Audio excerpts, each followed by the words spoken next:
অধিকার এখনো প্রতিষ্ঠিত হয়নি। অধিকার প্রতিষ্ঠানের প্রথম পদক্ষেপ হচ্ছে একটা সুষ্ঠু নির্বাচন। সেই নির্বাচনের জন্য আমরা পরিষ্কার বলেছি অবশ্যই কিছু জরুরি এবং মৌলিক সংস্কার হতে হবে। এই সংস্কারের মধ্যে বাধা দেওয়া কোন দলের এটা রাজনৈতিক সদিচ্ছা হতে পারে না। আমরা সবাইকে অনুরোধ করবো সংস্কার কমিশনকে সহযোগিতা করুন। আমরা সহযোগিতা করছি সবাই মিলে, যাতে মৌলিক স্বার্থের জায়গায় আমরা একটা ঐক্যে আসি, তাহলে এরপরে যারা রাজনীতি সবাই করতে পারে। কিন্তু যদি জাতির রূপান্তরিত অতীত কথা ময়লা আবর্জনা যদি পরিষ্কার না হয়, আবার যদি ব্যবস্থায় একটা নির্বাচন হয়, it will be another genocide to election. এটা হবে নির্বাচনকে গণহত্যা করার সামিল। আমাদের সন্তানদের রক্তের সাথে আমরা বেইমানি করব না এবং কাউকে বেইমানি করতে দেওয়া হবে না। এই সন্তানদের রক্তের মূল্য, পবিত্র রক্তের মূল্য ইনশাআল্লাহ তারা যে আশা নিয়ে আকাঙ্ক্ষা নিয়ে দিয়ে দিয়েছে, সেই রক্তের মূল্য পরিশোধ করার জন্য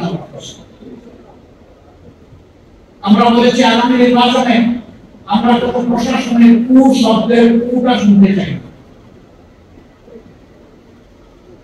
আমরা কোন ইলেকশন ম্যানুভার ইঞ্জিনিয়ারিং দেখতে চাই না। তাই যদি হবে তাহলে এত মানুষ জীবন দিয়েছে কেন? আমরা বিশেষ কারণে আদরের ইলেকশন এই বাংলাদেশে ইনশাআল্লাহ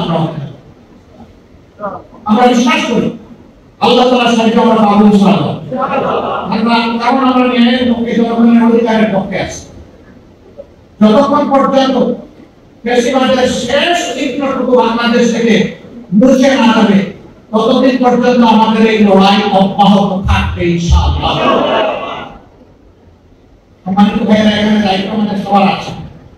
এখানে ওলামায়ে কেরাম এসেছে, এখানে বিভিন্ন শ্রেণী পেশার ভাইরা এসেছে। আপনারা সমাজের সচেতন অংশ, আপনাদের চিন্তায় সমাজকে প্রভাবিত করে সহযোগিতা করুন। যার যার জায়গা থেকে দেশ কেমন করে নাম করে আল্লাহর প্রতি ঈমান রেখে আমাদেরকে সামনে এগিয়ে যেতে হবে ইনশাআল্লাহ। এই সমস্ত সমস্যা শুধু একটা কারণে সৃষ্টি হয়েছে, এটি হচ্ছে আল্লাহ তাআলাকে ভয় করার অভাব। আল্লাহর ভয় যার উপরে থাকবে, মানুষের অধিকার কখনো তার হাতে অনিরাপদ হবে না। মানুষের জীবন সম্পদ উদ্যোগ সবসময় তার হাতে নিরাপদ থাকবে।